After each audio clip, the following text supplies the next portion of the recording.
وہ ایک آدمی مکان بنانے لگا، مستری سے کہنے لگا دیوار سے پکی بناؤ، کہتا ہے جی فکر نہ کرو یہ آپ کے بعد بھی ٹھہرے گی۔ انہوں نے کہا بند کر دے خدا کے واسطے، میں نہیں بناتا مکان۔ تو بات تو اتنی ساری ہے کہ اللہ کریم کے یہ فیصلے ہیں کہ سنت اللہ جسے آپ کہتے ہیں کہ وہ دنیا میں بھیجتا ہے اور پھر بلاتا ہے اور رہنے نہیں دیتا۔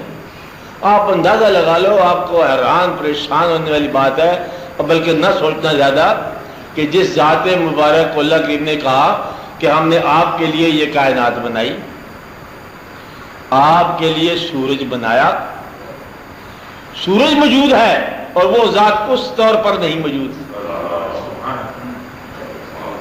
آپ میری بات سمجھ رہے ہیں؟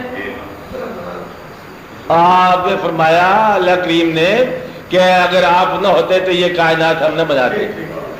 کائنات ہے اور آپ اس حالت میں نہیں ہیں، تو گویا کہ یہ پردہ ہے اور اس پردے کے عبور کرنا ہے۔